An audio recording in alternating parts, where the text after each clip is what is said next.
Gero nik etxingo dituzka bat, jendeak idazkaritza nazionala bidaliko dut ere, mezua, joaka. Bai, orentxe, Ezingo den ni lasai, zuia gehiago. Vale, ez baina hori ez dakit izango den lotura. Vale, orduan itxingo dut.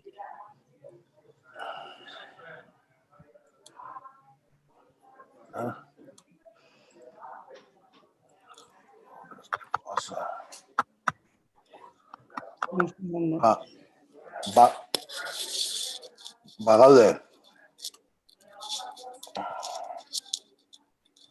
Nik ez dut ikusten momentu.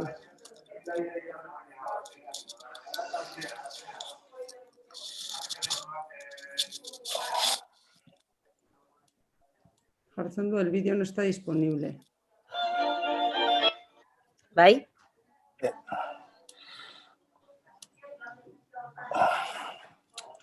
Claro, espero inork ez deitzea, ez? Bueno, bestela kolgatuko dut. Jode. Aderno bateatzen da nago. Bai, bueno, prinsipioz, ez dut inorre ditu da. Gaude uste dut, Nagore, azaitez. Vale. Baina uste ez dela ikusten, Joaka? Bai? Retardoa dauka, baina hasi.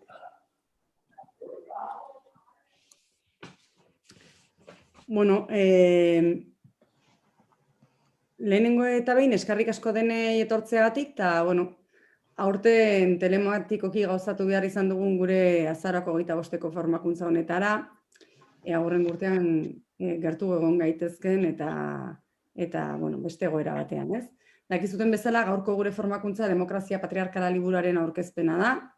Ezakit liburua esku artean izateko aukera izan dezuten, hemen dugu, liburua, guk badaukagu esku tartean.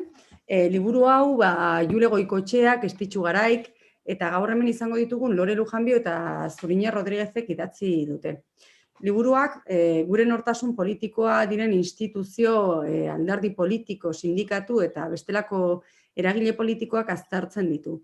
Eta horretarako, hauen parte diren testigantzak jasotzen ditu, ez, batean. Nolabait liburuak gure demokraziaren patriarkalizazio mailari begiratzen dio begietara eta bildurrik gabe. Guk ere parte hartu dugu, bertan, liburuan, eta noski guretzat, nola ez, sindikatu bezala garrantzitsua delako, ez, barrura begiratzea ere, gure erraietara eta eremu politiko mistoetan, patriarkatoren ondorio diren dinamikan inguruan hausnartzea, ez. Denek dakigun dinamika hauek deseraikitzeko gainea jarrera kritikoa izatea ezinbestekoa dela, eta norbanakoarekiko eta egunero egiten ditugun gauzekiko, jarrera kritikori izan behar dugula. Liburu honek, irakurketa politiko baten bidez, baita ikerketa sakon eta esandako testigantzen bitartez, hori egiteko aukera eman digu. Eta nolabait errealitatea ikusteko, eta horrekiko guk ere sindikatu barruan bai kanpoan ardura hartzeko, ez? Baina, ni ez naiz gehiago luzatuko eta gure gaurko bizlariei emango diet hitza. Batetik dugu Lore Lujanbio, bera hasiko da, eta bera EHUko politika sailean ikerlari aurre doktorala da. Eta baita ere Bilbo Barcelonan Critical Theory taldeko partaidea. Eta bestetik Zuriñe Rodriguez dugu, bera kazetari freelance da, eta Berria eta ITB-en kolaboratzen du. Baita ere Sudirgintza kooperatiban lan egiten du, ikertzaile gisa, eta memorian, segurtasunean eta sexuaniztasunean baita bake prozesuetan espezializatu da. Bakoitzak hitzartze bat izango du, guztira ordu bat gutxi gora bera, eta horren ondoren solasaldi txiki bat izateko aukera izango dugu. Galderak baldin badituzue, momentuan badakizute YouTubek chat bat duela bertan, eta badakizute bertan galderak botatzea, eta gero guk galdera guzti horiek helarazten saiatuko gera, bai? Bueno, besterik gabe, Lore Lujanbiorekin utziko zaituztet. Oso ondo, mi esker Nagore, eta mi esker baita ere Steilaseri formakuntza honentzat proposatzeagatik, eta baita ere Nagorek aipatzen duen bezala liburukoan parte hartzeagatik ikerketan bertan. Eta, baita ere eskerrak eman nahiko nizkieke liburuaren osaketan parte hartu duten guztiei, aipatu dituzune Jule Goikoetxea, Zuriñe, Nine Ulor eta Estitxu Garaik idatzi dugu, eta baita ere prozesu hortan parte hartu duten guztiei. eta orain, etxetik entzuten ari zatenei. Hortaz, Euskal Demokrazia Patriarkala izeneko liburua, aurretik burutu genuen ikerketa batetik abiatzen da, bertan, orain ikusiko dugun bezala, patriarkatuaren hainbat dimentsio aztertu ditugu, eta gero, liburu hau burutzeko, gainera ikerketa honetan, EAEko datuetan oinarritu ginen, eta baitaren Nafarroa eta Iparraldeko datuak aztertu ditugu. Bestetik baita ere, hasi nahiko nuke aipatzen gaur azaroko 25 dela dakizuen bezala, eta indarkeria patriarkalaren aurkako eguna dela, guk patriarkatu kapitalista sistema egituratu bezala aztertu dugu, eta emakume eta gizon kategoriak botere erlazioan eraikitako kategoria egituratu bezala aztertu ditugu. Orduan, oso garrantzitsua da kontutan edukitzea, oso garrantzitsua da kontutan edukitzea, botere erlazio hori bera biolentzia dela, eta biolentzia material zein simbolikoaren bitartez gauzatzen eta birsortzen dela. Hortaz, askotan ez, dakigunez medioetan eta biolentzia zuzen eta ikusgarrienan jartzen dela begirada, baina guretzat oso garrantzitsua dela azpimarratzea biolentzia hori ez dela bukatuko patriarkatua ez badugu eraisten. Eta, gero sakonduko dugu gehiago zer den biolentzia simbolikoa, baina kontutan eduki behar dela biolentzia simboliko horrek rol eta paper oso garrantzitsua jokatzen duela. Bestetik baita ere, aipatu nahi dut ikerketaren 3 helburu orokor. Liburu honetan, iparralde globaleko patriarkatu kapitalista aztertzeko sistema kontzeptual bat aurkituko duzu, sistema kontzeptual berritzaile bat, eta zergatik, iparralde globaleko herrialdeek elementu estruktural berdinak dauzkatelako, naiz eta ezberdintasunak egongo diren, ezta? Eta gero ikusiko ditugu ezberdintasun horiek, baina guzti horiek aztertzeko sistema kontzeptual bat eskaintzen dugu, eta baita ere beraien artean konparazioak egiteko. Horrela, bigarrenik, Euskal patriarkatu kapitalista aztertu dugu, eta Europako beste herrialdeekin ere bai konparatu dugu. Hortarako erabili dugu, bai, metodologia kuantitatibo eta kualitatiboa, ikusiko dugun bezala zenbait datu eta indikadore aztertu ditugu, eta sakoneko 56 elkarrizketa burutu ditugu. Nagorek aipatzen zuen bezala, eragile politiko ezberdinekin, alderdi politikoetako sindikatu eta herri mugimenduetako partaideekin, baita ere, etxeko eta erresidentzietako langileekin, eta eremu ezberdinetako aritu eta adituekin. Eta hirugarrenik, gure helburua patriarkatua aztertzea da, eta hori iraultzea. Hortaz, liburuan, azkeneko atalean ondorioekin batera, patriarkatua iraultzeko politika zehatza, proposamen zehatzak aurkituko dituzuen, eta, guk ikerketa eta liburu hau COVID-19 krisiaren aurretik burutu genuen, baina COVID-19arekin berriz ere agerian geratu da Euskal Demokrazia patriarkala dela, eta beraz beharrezkoak direla politika feminista iraultzaileak. Hortaz, liburuan bertan badituzue proposamenak, eta gaur aurkezpenean ere COVID-19arekin lotutako proposamenetan ere bai sakonduko dugu. Orduan, aipatzen nuen sistema kontzeptual hori horretan sakonduko dugu, eta hortaz guk patriarkatua eta kapitalismoa sistema bateratu bezala aztertu ditugu. Hau da, askotan patriarkatua kokatzen da gehiago, esango genuke eremu pribatuan, familian, erlazio intimo eta sexualetan, eta kapitalismoa kokatzen da eremu publikoan eta soldata erlazio edo soldatapeko lanean, ezta? Guk azpimarratzen duguna da, patriarkatu kapitalista dimentsio guztietan gauzatzen dela, eta gainera gero ikusiko dugun bezala ere, sistemat, esango genuke dimentsio horiek nola banatzen ditugun ere bai oso garrantzitsua dela. Gainera, baita ere azpimarratzen dugu patriarkatua sistema egituratu sozial, politiko eta ekonomikoa dela. Eta baita ere, kapitalismoak beharrezkoa daukala ordaindu gabeko lana, ez duela bakarrik soldatapeko lanaren esplotazioa behar, ezta? Ordaindu gabeko lanarena ere beharrezkoa duela. Zeina, gauzatzen den emakumeen bitartez, eta baita ere kolonietako ustiapenaren bitartez. Hortaz, aipatzen nuen bezala, guk Euskal Patriarkatua aztertu eta iraultzeko patriarkatu hori dimentsio ezberdinetan tolestu dugu, eta aztertu dugu dimentsio bakoitzeko violentzia simboliko zein materiala, eta guri interesatzen duguna da patriarkatuaren birsortze mekanismoak aztertzea, ezta? Eta horien arteko erlazioak zehaztea. Hortaz, zer da violentzia simbolikoa? Violentzia simbolikoa ulertzeko, irakurriko dut hemen dagoen zita txiki hau, violentzia moduan antzematen ez den violentzia, pentsamendu kategoria negatiboen inposizioa, desprestigioa eta desautorizazioa artikulatzen duten kategorizazioak.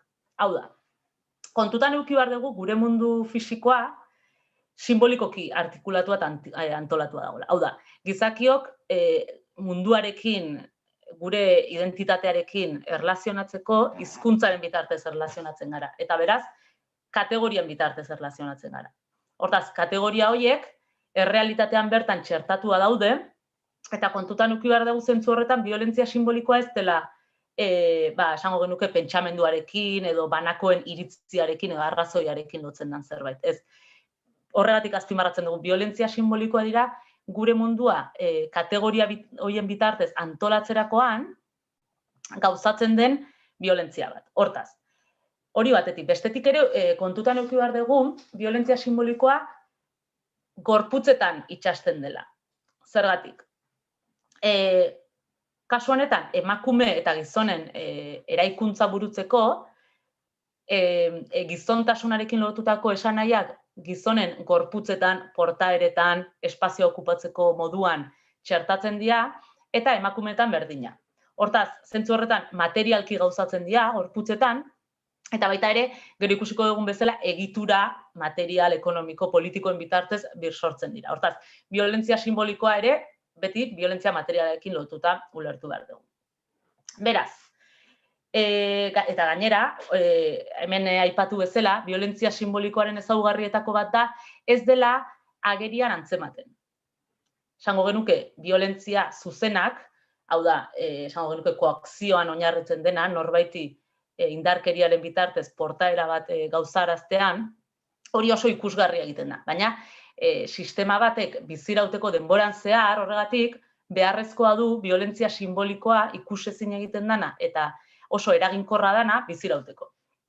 Beraz, zentzu horretan, esango genuke eraginkorra dela, ezta? Eta ez dela antzematen, eta esan bezala kategorien bitartez gauzatzen da. Hortaz, hori lotzen da zuzenean, hemen ikusten duzuen gizon eta emakumeen eraikuntzarekin. Kontua da, guk ulertu behar duguna da, gure gizartean etengabean aipatu bezala, ezta? Kategoria eta esanahi ezberdinez bitartez erlazionatzen gerala, eta gizonekin lotzen diren esanahi, praktika, espazio guztiak lotuko dira gure gizartean balioa, boterea, prestigioa eukiko duten eta duten esanahiekin. Eta emakumeen kasuan aurkakoa. Adibidez, gizonak dira izaki arrazionalak eta emakumeak dira arrazionalak ez diren izakiak. Edo gizakia da sujetua, sujetu hegemonikoa, gero ikusiko dugula baita ere, adibidez, ongizate regimenean ze zentralidade daukan horrek eta dimentsio guztietan, eta emakumea da bestea objektua izango dena. Edo, gizona da indarkeriaren monopolioa daukana, eta indarkeria erabiliko duena, haren jabe izango dena, bai bere gorputzean eta bai onartua izango delako gizartean, eta emakumea da babestu behar dena, indarkeria eta bere burua defendatzeko gaitasunik ez daukana. Edo gizona da ordaindutako lanean kokatzen dena, eta emakumea dohainik burutzen den lanean kokatzen dena. Ikusiko dugun bezala ere bai, ordaindutako lana izango da kapital ekonomiko eta simbolikoa emango diguna, eta dohainik burutzen den lanak ez digu hori emango. Edo gizona da espazio publikoan eta parte hartze politikoan kokatzen dena, eta emakumea espazio pribatuan eta leku ikusezinean kokatzen dena. Ezta?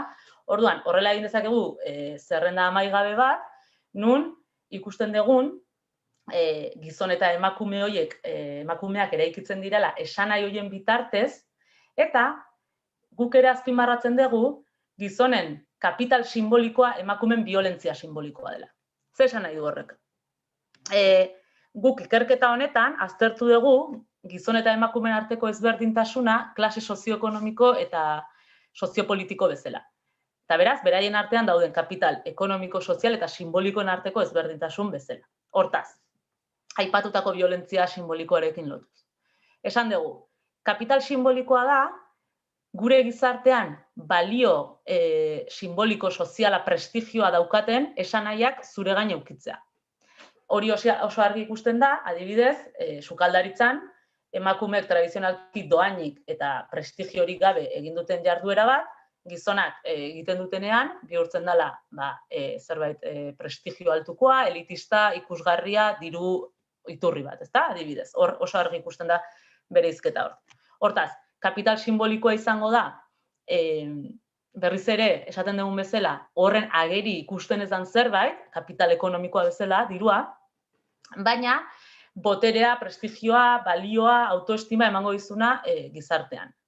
Beraz, gizonak dira kapital simbolikoaren jabeak, eta horrek ere egiten duena da, emakumeengan kontrakoa denez, hau da, desprestigioa, balio falta, autoestima falta, kokatzen denez emakumeetan, hori izango da biolentzia simbolikoan traduzituko dena. Beraz, ez da bakarrik ez, kapital simboliko hori ez dagoela modu ekitatiboan banatuta, baizik eta baten kapital simbolikoaren jabe izateak, emakumeen biolentzia simbolikoa suposatuko du. Eta ondoren, aipatzen dugun ere, biolentzia zuzen horrekin erlazionatuta dagona zuzenean. Horrela, esan bezala, emakume eta gizon kategoria klase sozioekonomiko kategoria bezala aztertu ditugu.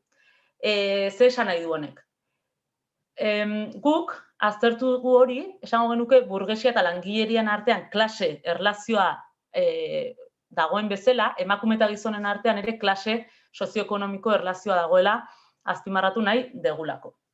Honek esan nahi du, batetik, gizon eta emakumeak eraikia garela, ez dagoela sozializazio patriarkalaren aurretiko gizon edo emakumerik, eta, esan bezala, etengabeko antagonismo eta botere erlazio horretan eraikitzen gara.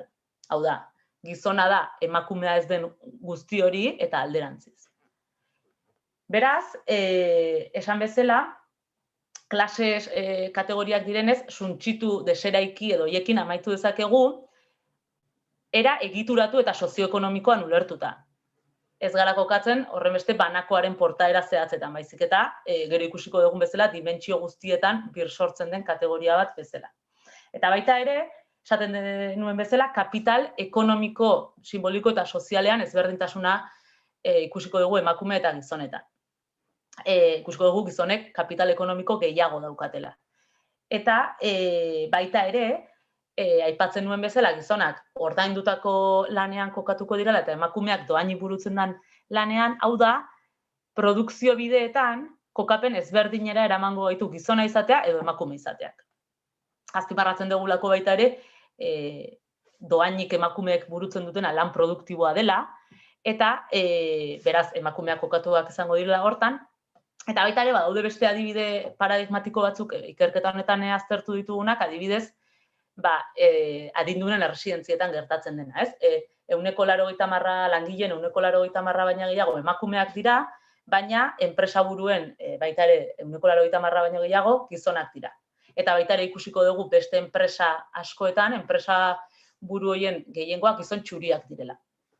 Baita ere, ez dugu ikerketa honetan sakondu, baina txuri eta arrazializatu erlazio ere klase sozioekonomiko erlazio bezala azpimarratu nahi dugu. Hau da, hori ere ikusiko dugu, eta hori bai agertzen dela ikerketan, etxeko eta zaintza lanak burutzen direnean era prekarioenetan, horiek batez ere emakume migranteak eta razializatuak burutzen dituztela. Hortaz, dimentsioetan sartuko naiz. Aipatu bezala, patriarkatua guk 6 dimentsioetan bereizten dugu, Walby pentsalariaren zatiketa baliatu dugu, horiek dira lan ordaindua, lan ez ordaindua, estatua, eta guk ongizate erregimen aztertu dugu, eremu soziopolitikoa, sexualitatea eta biolentzia zuzena. Eta patriarkatua 6 dimentsioetan bereizteaz gain, esaten nuen bezala, guri interesatzen zaigu patriarkatuaren ikuspegi egituratu bat eta haren birsortze mekanismoak identifikatzea. Hortaz, lehenengo 4 dimentsio horiek aztertu ditugu, hemen eskemanotan ikusten duzuen bezala, gure helburua delako ikuspegi egituratu batetik dimentsio horien arteko erlazioak ikustea. ondoren gehiago sakonduko dugu, baina ezin dugu ulertu emakumeen adibidez lan ordainduan daukaten kokapena, nun kapital ekonomiko gutxiago daukaten edo lan partzial handiagoa daukaten, kontutan eduki gabe lan ez ordainduan ardura beraiengan kokatzen dela eta beraiek burutzen dutela lan hori. Eta baita ere, kontutan eduki behar dugu, esan bezala, dimentsio guztiak erlazioan daudela. Eta biolentzia mota ezberdinak baita ere dimentsio ezberdinetatik gurutzatzen direla. Hortaz, guk liburuan despatriarkalizazio prozesua abiatu nahi dugu eta horretarako proposamenak egiten ditugu, orain azalduko dut zer dan desmerkantilizazioa eta desfamiliarizazioa, eta ikusiko dugu hori egitura publikoen bitartez gauzatzea beharrezkoa dela azpimarratu nahi dugula. Despatriarkalizazio prozesu hori egiteko beharrezkoa dalako desmerkantilizazio eta desfamiliarizazio. Hortaz, ulertzeko zer dian hemen ikusten dituzuen indikadore hauek eta ikerketan aztertu ditugunak, kontutan eduki behar da, gero ere gehiago sakonduko dugu, ongizate estatuen tipologia. Hori, Spin Andersenek ongizate estatuen arteko bereizketa egiteko, lehenengo eta behin, berak azpimarratu nahizun, ongizate estatuak estratifikazio soziala eragiten dutela. Hau da, ez dutela bakarrik, ez? Alde batetik merkatuak eragiten dituen diferentzia horiei erantzuten, baizik eta merkatuko erlazioak eta familien arteko erlazioak berak eraikitzen dituztela. Orduan, berak, aztertuz, merkatu, estatu eta familian arteko erlazioak, merkantilizazioa aztertu zuen. Merkantilizazioak merkatuarekiko langileok daukagun dependentzia maila neurtzen du. Dakigunez, sistema kapitalistetan langileok gure lan indarra saldu behar dugu bizializateko eta ongizatea lortu alizateko, eta hortaz, arekiko dependentzia altua edukiko dugu. Baina, baita ere, eta hori ere aztertu zuen autor honek, desmerkantilizazioa gauzatu daiteke. Hau da, egitura publikoetatik, langile batek ez daukanean, ez dunean bere lan indarra saltzen, aztertuko du ea zer ongizate maila eduki dezaken. Edo baita ere, gero ikusiko dugun bezala, adibidez, osasun publikoa, hezkuntza edo bestelako zenbait behar publikoak direnean, edo privatizatuak daudenean, eta publiko, esango nuke zati oso txiki bat daukatenean, zein diferentzia, klase sozioekonomiko diferentzia lortzen dut. Horrela, hori batetik. Orduan, guk aztertu dugu hortaz merkantilizazioa, eta baita ere desmerkantilizazioa emakumeen desmerkantilizazioa begiratuta. Zergatik, kontua da, autore honek hasiera batean merkantilizazio eta desmerkantilizazioa aztertu zituen, ondoren zenbait kritika ezberdinak jaso zituen, eta pentsamendu feministatik azpimarratu zen, aipatzen genuen diferentzia hori, ez da, gizonak direla subjektua eta emakumeak bestea edo objektua, bere ikerketan subjektu hegemonikoa ongizate estatuaren erdigunean kokatzen zuen azala, langileriako subjektu hegemonikoa, hau da, gizon txuri langilea, ez da? Hortaz, bere zapalkuntzaren erdigunea, bere zapalkuntza jarri zuen erdigunean, merkatuarekiko dependentzia hori, eta azpimarratzen zen, desmerkantilizazio hori batetik ikusi behar dela nola burutzen den emakume eta gizonen arteko ezberdintasunei begiratuta, eta baita ere azpimarratu zen sistema patriarkal kapitalistetan emakume asko ez daudela merkantilizatuak. Hau da, merkatuarekiko dependentzia eduki beharrean, beraien familietako orokorrean senar edo beraien familietako beste gizon batzuekiko dependentzia daukatela. Eta hortik asetzen dituztela beraien beharrak. Hortaz, familiarizazioa ere aztertu behar dela, esango genuke aztertzen duela, ea emakumeek zein nolako dependentzia daukaten gizonekiko eta gizarte batean ongizatearen asetzean noraino kokatzen den familietan, ardura hori, eta baita ere desfamiliarizazioa aztertu daitekela. Hau da, esaten genuen ongizateren ardura hori, ea familietan kokatzen den, edo dependentzia hori gutxitu daiteke. Azpimarratzekoa da ere, desfamiliarizazio hori burutu daitekela merkatuaren bitartez, guztiok ezagutzen dugun, externalizazioa merkatuaren bitartez gauzatzen denean, honek kontua da eragiten duena dela, klase sozioekonomiko bajuenetako emakumeek burutzea lan horiek, lan baldintza okerrenetan, eta gainera ez da baliagarria emakume guztientzat. Eta bestetik, eragiten duena desfamiliarizazioa egitura publikoen bitartez burutzen balin bada, lortu dezakeguna da lan baldintza horiek aldatzea eta baita ere emakume guztientzat izatea desfamiliarizazio hori. Hortaz, guk bi familiarizazio eta desfamiliarizazioa aztertu ditugu eta aipatu bezala dimentsioetan sartuko naiz ja. Lehenengo eta behin, lan ordaindua aztertu dugu eta bertan ikusi dugu azpimarratzeko baita ere, lan ordainduak, esan bezala, lan ez ordainduarekin erlazionatzen dela zuzenean, eta baita ere, estatuak eta ongizate estatuak erregulatzen duela merkatua. Hortaz, herrialde bateko merkatuaren egitura zuzenean erlazionatua daudela beste bi dimentsio hauekin. Beraz, ikusi dugu, emakume gizonek baino lan gehiago egiten dutela, 7 ordu gehiago astean bataz bestez, baina kapital ekonomiko, kultural, simboliko baxuagoa daukatela. Horrek, zer esan nahi du, lan baldintza okerragoak dituztela emakumeek eta sektore feminizatuek, 125ko soldata baxuagoa daukatela emakumeek bataz bestez, baita ere emakume pentsiodunek 153 gutxiagoko saria daukatela, hori zuzenean erlazionatua dago lan merkatuan eduki duten presentziarekin eta esan bezala lan ez ordaindua burutzarekin, enplegu partzialen 180 emakumeak burutzen dute, hor ikusten dugu askotan baita ere dela zaintza lanak egiteko, eta baita ere negoziazio kolektiborik ez duten langileen 175 emakumeak direla. Hortaz, azpimarratzekoa da baita ere, esan bezala lan ordainduak kapital ekonomiko eta simbolikoa eskuratzea ahalbidetuko digu, eta ikusten duguna, emakumeek aurrak edukitzen dituztenean, beraien soldata 104ean jetxi egiten dela, eta gizonen kasuan aldiz 106an igo. Hor berriz ikusten dugu ere, emakumeen kapital ekonomikoa gutxitzeak ere lotua dagoela gizonen kapital ekonomikoa handitzearekin. Hortaz, lan ez ordainduari dagokionez. Eustaten denboraren inkesta aztertu dugu, eta 20 urtetan ematen den aldaketa aztertzen du. Eta bertan ikusi dugu, zaintza lanetan, hau da, dohaini burutzen diren lan ez ordaindu honetan zaintza lanetan, gizon eta emakumeen arteko aldea murriztu egin dela, baina batetik ez dagoela parekidetasunik, eta bestetik, eta hau oso garrantzitsua iruditzen zaigu, murrizketa horretan nolakotasunei begiratzen diogunean, ikusten dugu, gehiago izan dela emakumeek denbora gutxitu dutela, egunean 4,43 ordutatik 3,44 iragan direla, gizonek handitu egin dutela baino. 1,15-tik 1,58 ordutara pasa direlako. Eta gaina ikusten dugu ere, eszedentzienia 80% emakumeek hartzen dituztela.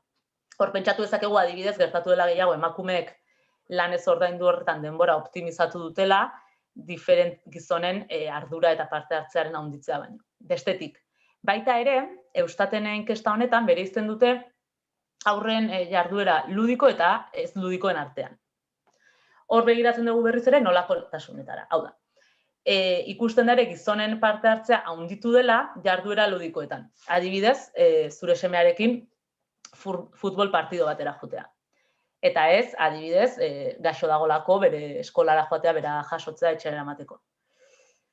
Baita ere, ikusten dugu bereizten dutela errutinazkoak eta errutinazkoak ez diren lanak, etxeko lanetan, eta adibidez, errutinazkoa izango litzateke egunero janaria prestatzea, eta ez litzake errutinazkoa izango, noizean behin zure gurasoek zerbait etxean hautsi bazaie, laguntzea joatea. Orduan, esan bezala, gizonen parte hartzea handitu da jardura ludikoetan eta errutinazkoak ez diren horietan. Hortaz, hor ikusten dugu, esan bezala, murrizketa horien aldatzea ez dela horren handia eta gainera gizonen parte hartzea handitzen dela beraiei gehien gustatzen zaizkien jardueretan baita ere. Baita ere ikusten dugu, adindunen zaintzan emakumeen lan orduak handitu egin direla, azken 20 urteetan. Hori oso larria iruditzen zaigu. Eta aipatutakoarekin lotuta, baita ere kontutan eduki behar dugu, zaintza lanak dohaini burutzen direnean, horiek kuantifikatzea ez dela erresa, ezta? Askotan batetik lan mentala oso garrantzitsua izaten delako, hau da ez bakarrik momentu batean zaintza hori behar duen pertsona horrekin egotea, baizik eta disponible egotea, adi egotea, aurreratzea beharretara eta abar. Eta baita ere, kontutan edukita, bizitzaren osoa zeharkatzen dula, ezta? Orduan, ez da bat ere erresa kuantifikatzea eta kontutan edukitzea lan mental horren eragina eta garrantzia. Baita ere, eta hemen lotzen dugu kapital simbolikoarekin, kapital aipatutako honekin, gizonek orokorrean jarduera guztietan beraien burua puzteko joera daukate eta emakumeek gutxiestekoa. Gizarteak berak itsasi eta erreproduzitutako esanahi horiekin lotuta, ezta? Gainera, zaintza lanetan aipatutako aldi berekotasunarengatik gizonek oraindik ere esango genuke inkestan kontutan edukitzeko gehiago puzten dute beraien buruan. Hori esango genuke ondorioztatu dela zenbait ikerketa kualitatiboen bitartez. Adibidea jartzeagatik. Inkesta hauetan, adibidez, zu ibili balin bazara, erosketak egiten eta hor erosketak egiten zenituen bitartean aurrarekin balin bazenean, jarduera hori jartzerakoan, agian jarriko duzu erosketak, eta agian erosketa horiek zure kapritxo batzuko zerbait ziren, eta ez zaintza lan bezala. Baina gizonen kasuan gehiago ikusten da zaintza hori aipatzen dela. Nahiz eta askotan ludikoak diren jarduerak diren. Orduan hor muga jartzea ez denez erresa, esaten genuen biolentzia simboliko horrekin lotuta, uste duguna da datuak oraindik ere okerragoak direla. Eta baita ere, biolentzia simbolikora itzuliaz, guretzat erdiguneko galdera bat da. Zergatik burutzen dituzte emakumeak lan ez ordainduak, orokorrean ez badago, esango genuke behartzen dituen, biolentzia zuzen horren zuzen hor. Merkatuaren kasuan argiago ikusten dugu beharrak asetzeko beharrezkoa dalako, baina lan ez ordaindu honetan, zeina bereziki familietan burutzen den, askotan emakumeak ez daukate, esaten dugun bezala, kanpo behartze esplizitu hori, eta hala ere ikusten da, emakume burutzen dituztela lan horiek, eta aipatzen genuen bezala gainera ardura orokorrari begiratzen badiogu, ehunekoa, 80%koa dela, ezta, lan hauetan. Zergaiti burutzen dituzte? Musuturuk lan horiek. Kontutan edukita lan hauek ez dutela kapital ekonomiko simbolikorik emango, ezta? Hor, zuzenean lotzen da, aipatzen genuen gizon eta emakumeen eraikuntza horretara. Gizona izango da proiektu individual eta soldataren bitartez gauzatzen den horretan kokatzea eta hori priorizatzea, eta emakumeen kasuan beraien burua baloratzeko eta eraikitzeko kokatuko da zaintza lanetan, familian, eta esango genuke lan horiek maitasunarekin estaltzen dira, eta beraz, kasu askotan, justifikatuko da, edo ordainsaria badirudi hori, maitasun horrekin edo familia horrekin kokatuko dela. Beraz, nahiz eta dimentsio guztietan biolentzia simbolikoa ezinbestekoa den, eremu honetan paper oso garrantzitsua jokatzen du. Bestetik, ongizate erregimenari dagokionez, esan bezala, guk ongizate erregimena aztertu dugu, eta bertan, leheno merkantilizazio eta familiarizazioa aztertzeko aipatzen nuen tipologia bat sortu zela. Eta hemen ikusten duzue tipologia. Horrela, iparralde globaleko eta kasu honetan Europako 4 tipologia bereizten dira, eta batetik daukagu erregimen liberala, erresuma batuari dagokiona, nun merkantilizazio maila altuena daukan, eta familiarizazio bajuagoa. Bestetik, ikusko dugu sozialdemokrata Europako iparraldeari dagokiona, zeina dan unibertsalena, hortaz, ongizate estatuaren bitartez desmerkantilizazioa egiten du eta baita ere desfamiliarizazioa. Eta bestetik ditugu erregimen kontserbadorea eta mediterranearra. Diferentzia nagusia dela mediterranearra dela familiarizazio altuena daukana. Hau da patriarkalena. Horrela, gure ikerketaren ondorioarekin lotuz, ikusi dugu Hego Euskal Herria eredu mediterranearrean kokatzen dela argi eta garbi, eredu patriarkalenean eta estatu espainolaren berberean, eta iparraldea aldiz kontserbadorean, hau da, Frantziar estatuaren eredu berdinean,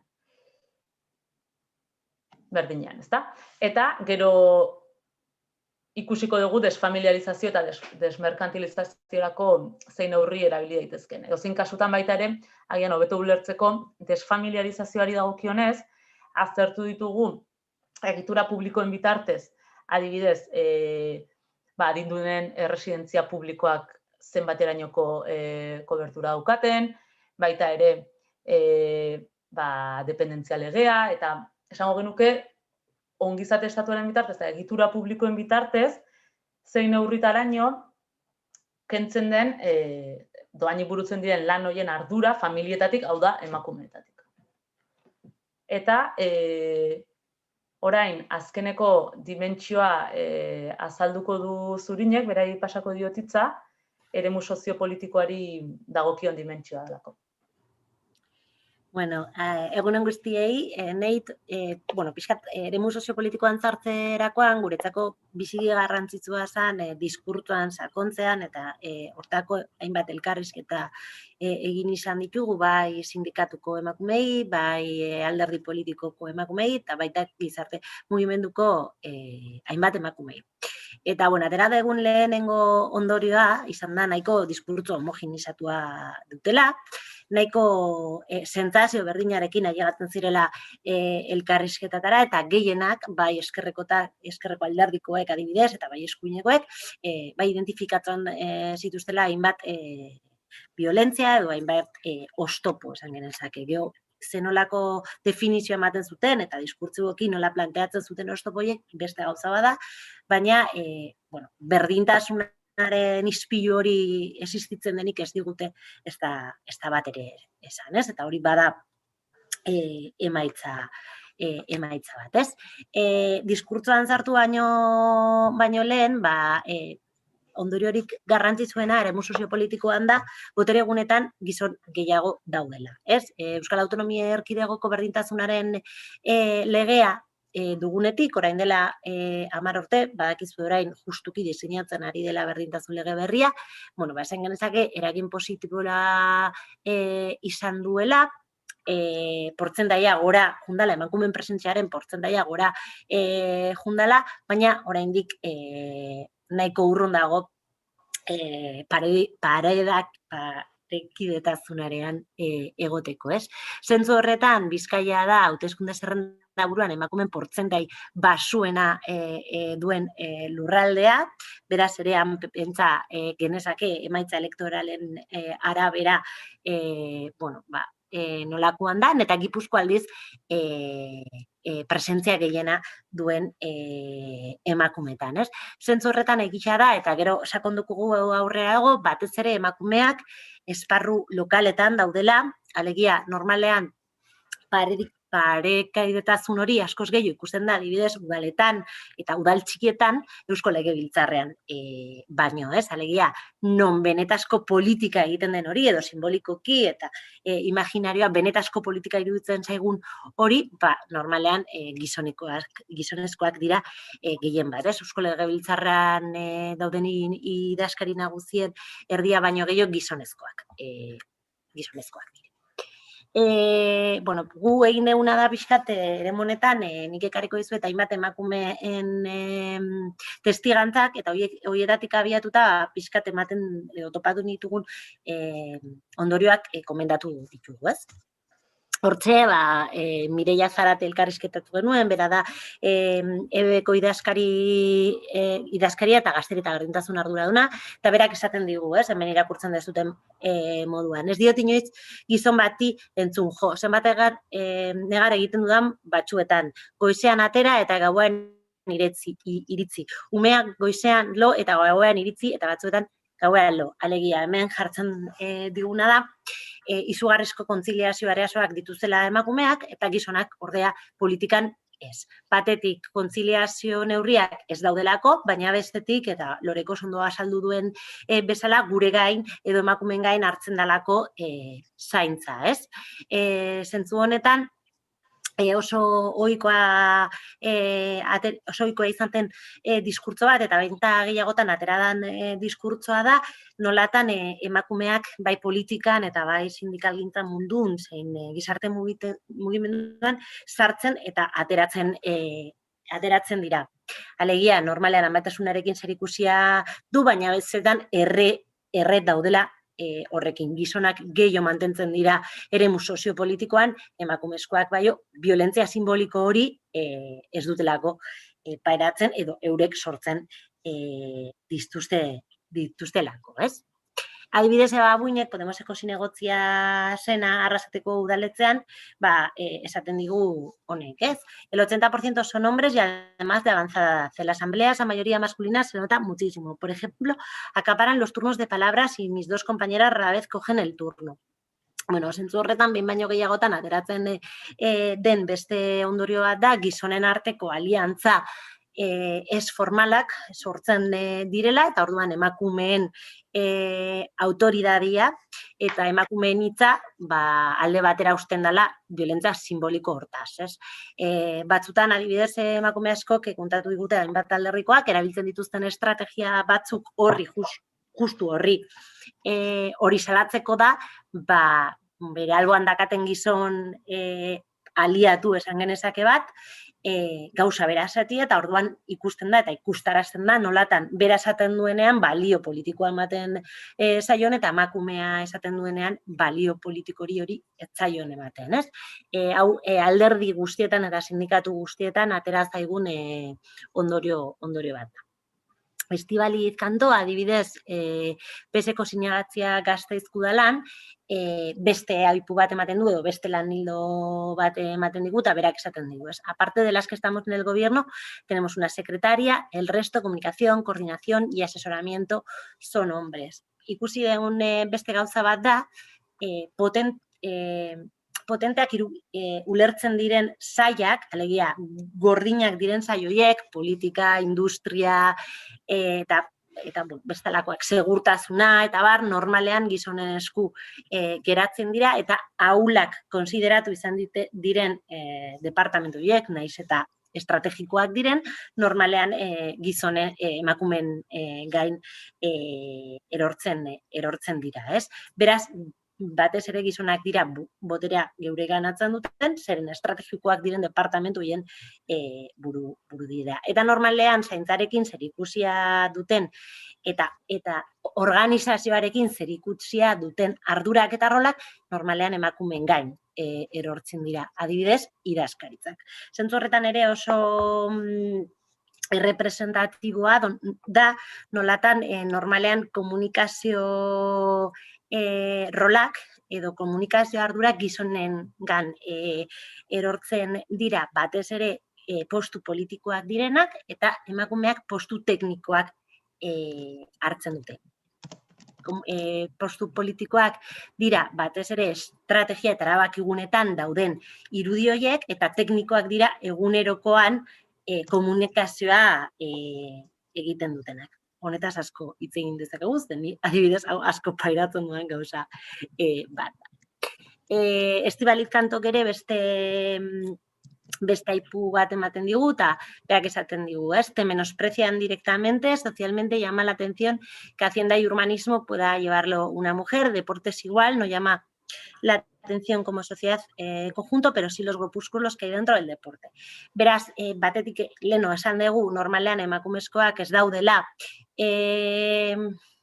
gogor edo maskulinizatu modun ulertu izan ditugu esparruietan, baina daudenean izugarrizko violentzia zuzena pairatzen dute. Eta hori eramaten ditu emakume askoei eremuietatik aldentzera. Eta hori adibidez, Estibaliz Kanto komentatzen zigun, eta hemen ez dago, baina Estibaliz Beltrán de Herediak sailburua sana ere, justuki hortaz hitz egiten zigun.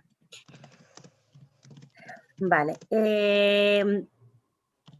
Erabakigunetara bueltatzen, esan dudan bezala, normalean erabaki gune formaletan batez ere gizonak daude, baina erabaki gune ezin formalak sortzearen tendentzia bat ikusi dugu gizonetan. Non benetazko erabakiak hartzen diren gune horiek.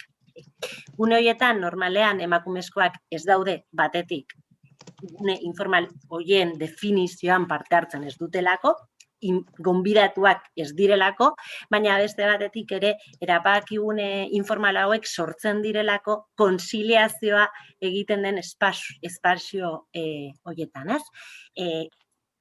Lan osteko kaina horiek, gabeko afariak, bulego kanpoko baskariak eta bar. Badugu sentsazioa hau COVID-19ko neurri berriekin ere nahiko aldatu dela, ez? Orain bulegotik urteten ezintzea kaina hori hartu eta orduan erabakiak hartu, ez? Horienak Etxebarrietak zentzu honetan, bai esaten zigun, ez? Partartzeari eta erabakimenari begira nik ezberdinduko nuke, presidentziak oso pegazko figurak dira, egiten duten gauza bakarra delako antolatzea batzordeak eta jendearitza ematea, depego. Total, gehienak emakumezkoak garela hori egiten dugunok. Alderdiak erabakitzen du nor jarri. Hau ere oso garrantzitsua, ez? Taleno esaten deguna. Berdintasun legea eman digun gauza bada emakumeen ikusgarritasuna, baina hemen sortzen da berdintasunaren ispilu faltsu bat, ez? Bai daude ikusgarritasun espazio horietan, baina benetan boteregune formal eta informal horietan ez daude, eta batez ere ez daude, eta ateratzen gaituzte gizonen lobby batzuk badaudelako, ez? Hau seia esan dan dugu. Eta gero bestaletik, eta honekin jabagoaz pixkate aurreratzen, zenolako eraginak ditu hau emakumeengan, alegia, sortzen edo pairatzen duten violentzia simbolikoaren eragina da, batetik neke handiagoarekin egiten dutela aurre emakumeak bere partartze politikoari bai eremu sindikalean, bai eremu politikoan zein mugimendu sozialetan, hori batetik, nekearekin ezin dute konziliatu bestetik, eta hirugarrenik azkenean eremu soziopolitiko hori alde batera uzten dutela. Aldiz, gizonak ez dituzte horrelako ondorioak izaten, eta gainera indartzen dira eta prestigioa eskuratzen dute sozialki. Bere ibilbidea eremu soziopolitikoan ematen die gehiago kentzea baino. Hau, eremu publikoari dagokionez, baina eremu pribatuan ere begira jarri gara, ez? Esan bezala, enpresa, batzorde, zuzendaritza edo erakunde zehatze horietan, gehiengoa duten gizonek ez dute kapital ekonomiko, sozial eta simbolikoa galdu nahi, eta ez ditute privilegioak galdu nahi. Beraz, hau ez da bakarrikan emakumeangan sortzen den kontu bat, baizik eta gizonek eusten duten hortara, ez? Eta hau bai, emakumeak behin baino gehiagotan komentatzen ziguten gauza bat da, ez? Azken boladan, bai erakunde gehienetan emakumeen esparruak sortu dira, erakunde batzuetan esparroiek edo gune feminista bezala definitzen dira, beste batzuetan dira emakumeen guneak, eta horiek funtzionatu izan dute gizonei interpelatzeko eta gizonei talka egiteko. Baina gizonei, arazoa identifikatzen dute, emakume eta gizonen arteko desberdintasun nabaria dela identifikatzen dute, baina privilegioi eusten dute, eta beraz neurriak ez dira jartzen. Eta hemen dago pizkat erronkarik handiena, ez? Bai dagoela diagnostiko bat, baina ez daudela neurri zehatzak, boteregunetan daren horiek neurriak hartzeko prest ez daudelako.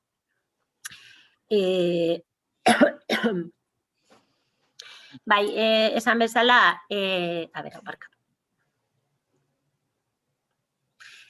ematen diguten alderdi batzuk, esan bezala, neurri batzuk jarri izan dituzte, violentzia simboliko horren kontra, kuotak dire kasu, barne protokoloak diren kasuk, idazkaritzaren feminizazioak dire kasu, baina kontua da violentzia simboliko hori gune politiko guztietan ematen dela, modu esplizituan eta bestean implizituan. Beraz, identifikatzen ez den bitartean, naiz eta neurri zehatz konkretu batzuk hartu, hoiei buelta ematie oso zaila da eta gainera nekea ekartzen du emakumeengan, ez? Berriro ere, aldea dago gizonak eta emakumeek parte hartze politikoari eskaintzen diote denboran, eta justuki Lorek leno azaltzen zigun kontura dator, emakumeen haien genero rolarekin zerikusita duten eremutan parte hartzen dute gehiago, hau da, leno azaldu dudana alderdi eta sindikatutan, baina baita ere gertatzen zaigu gizarte eremuetan, eta alderritan adibidez oso ohikoa da, nolatan emakumeak gune feministetan, eta adibidez azaroako 25 dator honetan, horren bueltan parte hartzea, baina ez adibidez erreforma fiskalaren kontura, eta bez. Ez bakarrik ere montan, baizik eta intendentzia guztietan. Aktak hartu, lagundu, ura bete, bilera bat baino lehenago, maila garbitu bilera ostean, fotokopiak eraman bilerara, eta gizonezkoak printzipioz ez dute egiten. Aldi berean ere, emakumeak identifikatu dugu batez ere politikako ez konbentzionaletan asko erosoagoak sentitzen direla parte hartzen politika konbentzionaletan baino, eta nahiago dutela mugimendu sozial batean parte hartzela alderdi politiko batean edo sindikatutan. Beraz, adibidez hemen esteilazeko formakuntzan gauden enean, hori ere zer pentsatzera eraman behar gaitu, alegia, struktura erodakunde formalagoen violentzia simbolikoa akaso handiagoa da, ez, edo zer nolako eraginak dituzten emakumeengan.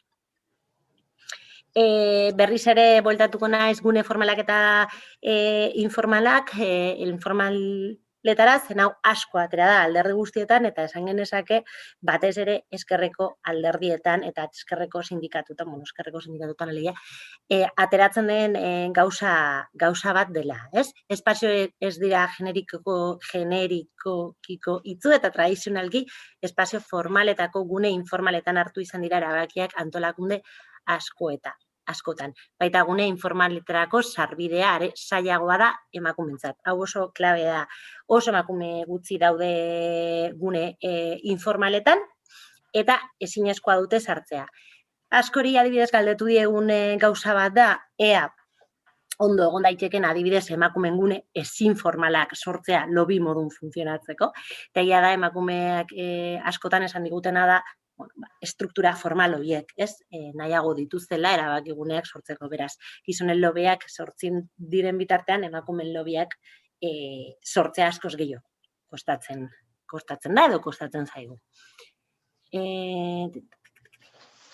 Pixkat, uste txarto gabiltzela denboraz, beraz, pasatuko naz topera ikusi dut lan nago horrela egiten. Hau da pixkat diagnostikoa guk sortzen dugun diagnostikoa, baina nahi genuen pixkat estrategietan sartu eta hainbat neurria proposatu, ez? Orduan, esango ditut horrela tita batean, aurrera juteko eta galderako denbora izateko, identifikatu ditugun hainbat galdera dira erakunde publikoen eta entitate pribatuen arteko alde handia dauela, emakumeen egoera entitate publikoan hobeagoa dela, beraz, zentzu horretan, zerbitzu publikoan inzidentzia edo baliabide publikoetan inzidentzia handiago egiteko beharra ikusi dugu.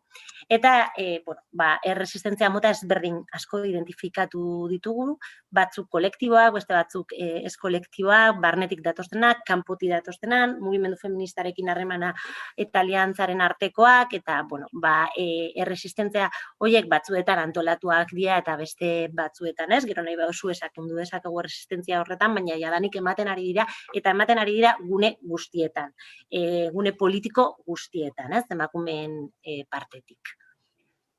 Pasatuko naiz azkar. zen zino oso gaizki goaz denboraz.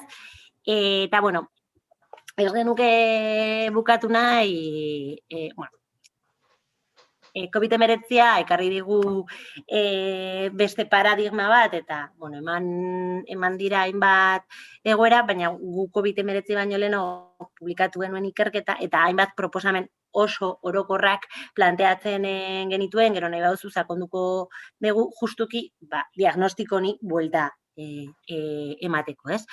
Batetik oso modu haundi batean, estatu federales patriarkal baten eraikitzeko beharra ikusten genuen, gero sakondu dezakegu honetan, zaintza lana eta lan mota ororen antolaketa derrigoretan txandakakoa izatea planteatzen genuen, leheno azaldu dugun bezala, zaintza berez emakumeengan erortzen delako batetik eta doainik egiten den kontu bat delako bestetik, orduan antolaketa hori derrigoretan txandakakoa jartzen degunean, ere gauzai buelta emateko aukera badakau, ez? Beto eskubidea emakumeen gune autonomo eta ez mistorako sortzea, alegia, lobby feminista baten sorrera gure baitan, ez? Orain arte beto eskubide hori existitzen da, baina gizonen hegemonian edo gizonen esku dagoen hortaz, ez? Orduan hori normatibizatzea eta formalizatzea izango zen gure beste aukera bat. Eta pizkat ez genuen nahi dakagun egoerari ez genuen nahi dakagun egoera alde bate utzi eta COVID-19 ekarri dizkigun egoerari ere alde hainbat neurri batzuk ipintzea nahi genuen, ez?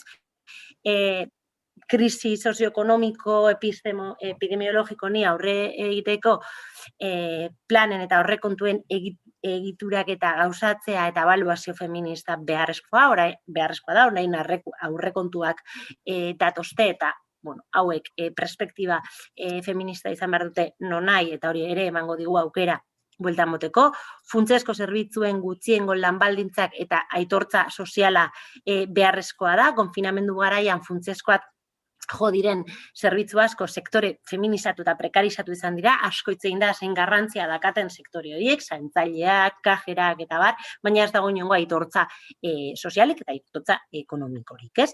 Publifikazioa proposatzen dugu, enpresa pribatu handien nazionalizazioa eta txikien municipalizazioa, errezientzako sarraskiak garbi usten digu ongizatea ez datorrela privatizaziotik, ez? Eta gainera COVID-19 nik uste oso modu gordinean erakutsi digula privatizazioaren kontua eta badirudi hortik etorriko direla hartuko diren hainbat eta hainbat neurri, ez? Europatik datosten funts ekonomikoak adibidez, destinatu ingo dira TAF bezalako infrastrukturetarako eta ez osasun publikoetarako edo erresidentzarako edo zaintzetarako, ez?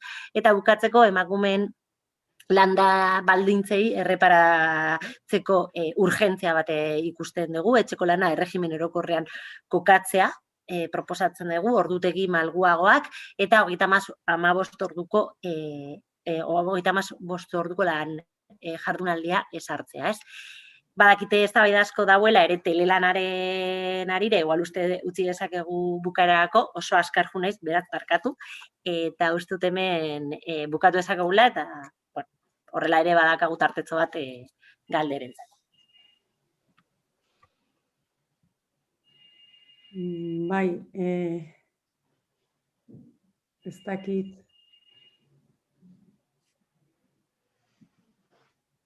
Zuri, ez dakit ikuste ni hor nagoen edo, entzuten zaidan, bai? Bai. Teknologiak gozatxoak, ez? Bueno, a ber, gero denbora izango dezute bai, nek ez nuen laburtu nahi zuen mezuaz, oso interesgarria da neskak, mil esker ez duen azalpen argi eta sakonengatik, zalantzari gabe. Oain berez jendea galderak egitera animatzen den bitartean, uste formatu digital honetan ere jendea ez dotxatzea eta komentarioak eta galderak egitea animatzen dugu, bai, askotan igual zailegoa da, baina, zuek animatzen zeaten bitartean, baita edozein komentario egitera, bitartean gu sindikatu barruan idazkaritza feministatik prestatu ditugun galderatxo batzuk heleraziko dizkizuet, bai? Nik leheno aurkezpenean esaten nuen gure helburua autokritikoak izatea dela, bai? Eta, gurera begiratzea, barrura begiratzea, ez? Eta horregatik, gure lehenengo galdera laguntza eskatzea litzateke. Bai, gu denbora daramagu pentsatzen nola egin sindikatuaren barruan ditugun genero arrakalak gainditzeko. Egunerokoan eman aldiren jarrera patriarkalak ezabatzeko nola baitez.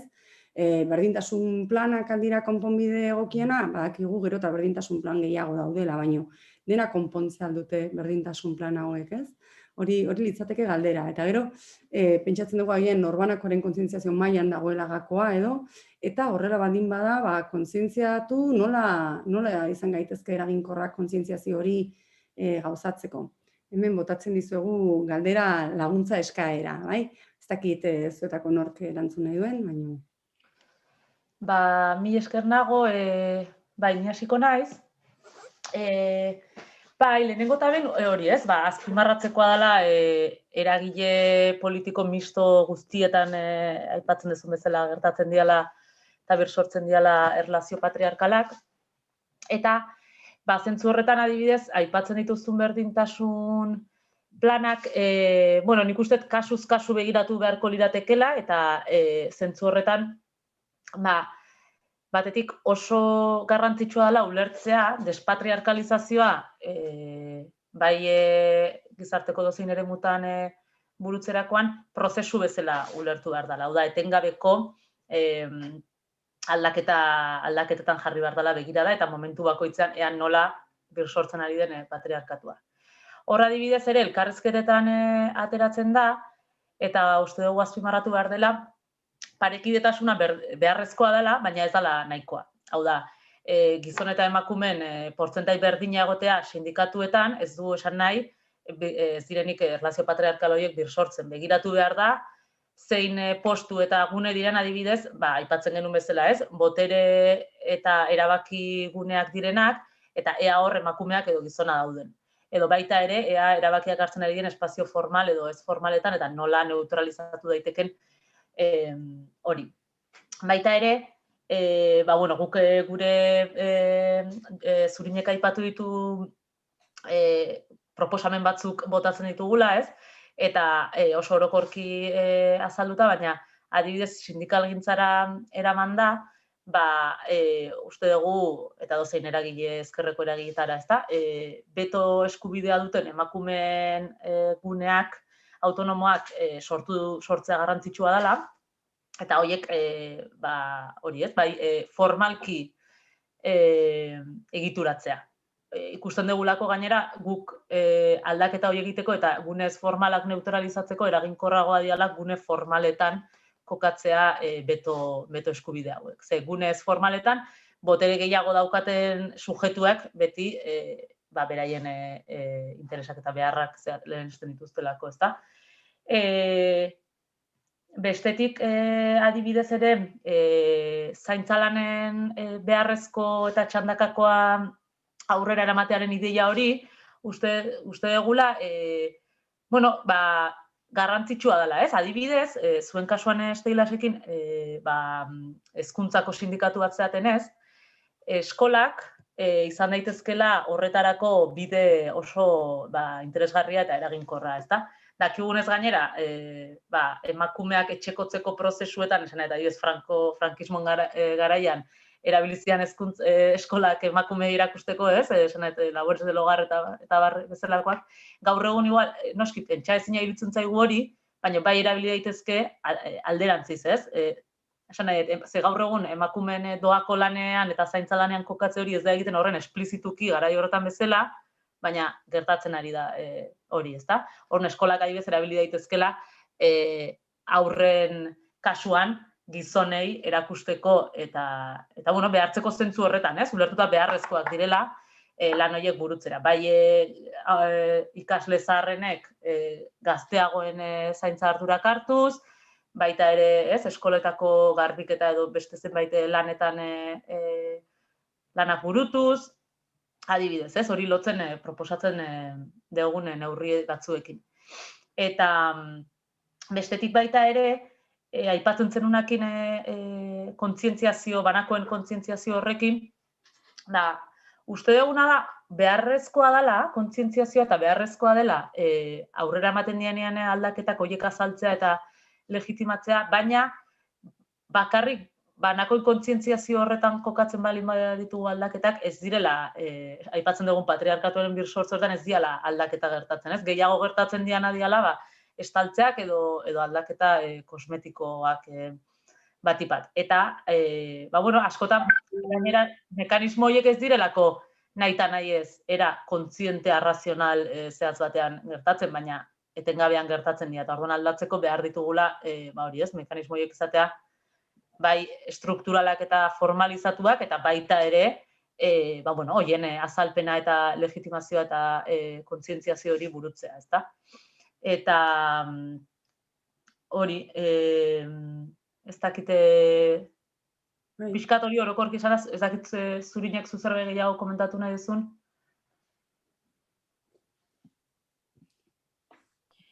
Bai, ez dakit gehitzeko, baina bai igual esatie, hainbat erakundetan bat, ez ere eskerreko erakundetan, jadanik sortutak daudela emakumeen guneak, edo idazkaritza feministak, edo, hainbat izen dituzte, ez? Baina adibidez, bai alderdi politiko, eskuinako alderdi politikoak elkarrizketatu izan ditugunean, hoietan ez da ohikoa emakumeen guneak sortzea, eta oso modu informalean sortutako guneak dira, eta egia da, izugarrizko inzidentzia dakatela, naiz eta gero erabakitzeko gaitasuna ez izan, diseinua eta sortzea bera eragina dauke emakumeen potere horretan, barne potere horretan, ez? Orduan hori ere oso interesgarria da justuki gune horiek indartzea, ez? Eta, beste erronka da eraginkorrak